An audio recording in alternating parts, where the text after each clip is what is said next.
Je m'appelle Elou, j'ai 23 ans. Je suis actuellement en service civique à l'ALS.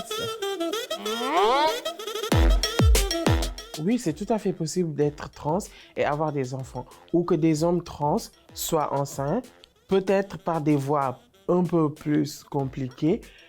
Mais oui, c'est tout à fait possible. Et il y a déjà plein de personnes trans qui ont eu des enfants et qui sont aussi parents. Mais il y a un truc qu'il faut comprendre d'abord. Il faut revenir sur un sujet. C'est quoi être trans? Une personne trans, c'est une personne dont le sexe psychologique, c'est-à-dire le sexe, l'identité de genre, n'est pas le même que celui dont on lui a attribué ou assigné à la naissance. Être trans, ça ne veut pas forcément dire qu'on a été opéré. On n'a pas forcément changé de sexe et en plus, ça ne se fait pas de demander aux personnes trans ce qu'elles ont entre les jambes. Car du moment où les personnes se considèrent comme un tel ou une telle, on doit tout simplement respecter leur identité de genre. On ne demande pas à une personne-ci ce qu'elle a dans le slip. C'est pareil pour tout le monde. C'est comme tout individu. Si tu es une personne trans, la loi de France te permet d'avoir des enfants. Il y a plusieurs options par contre. Déjà, pour une personne trans qui n'a pas eu de changement de sexe, tu peux avoir un enfant, oui.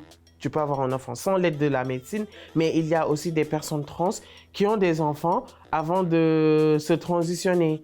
Par contre, si tu rentres dans un parcours de transition, dans ce cas avec prise d'hormones et ou une opération des organes génitaux, c'est possible de demander à faire les conservations des spermatozoïdes ou des ovocytes, ce qu'on appelle la conservation des gamètes. Aujourd'hui, la loi bioéthique actuelle en France, leur utilisation reste limitée, certes, mais ça peut être amené à évoluer comme toute autre loi. Quand on commence un parcours de transition, on va voir un endocrinologue qui nous demande si on veut avoir des enfants, oui ou non. Et en fonction du contexte, on peut faire conserver des gamètes pour pouvoir avoir des enfants par la suite. Si on est une femme trans et qu'on veut avoir des enfants, on peut conserver des spermatozoïdes. Et si on est un homme trans, on peut tout simplement conserver les ovocytes. Et après aussi, il y a l'adoption qui est tout à fait possible pour les personnes cisgenres et les personnes trans. Il y a des personnes trans qui mettent au monde depuis la nuit des temps.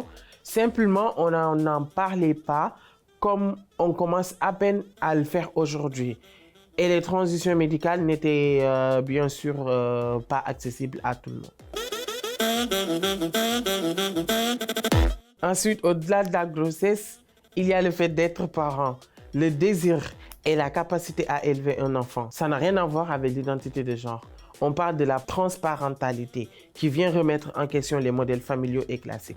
Des hommes sont enceints et mettent leurs enfants au monde, tout comme des femmes conçoivent avec leur sperme. Et leurs enfants ne sont pas moins épanouis pour autant.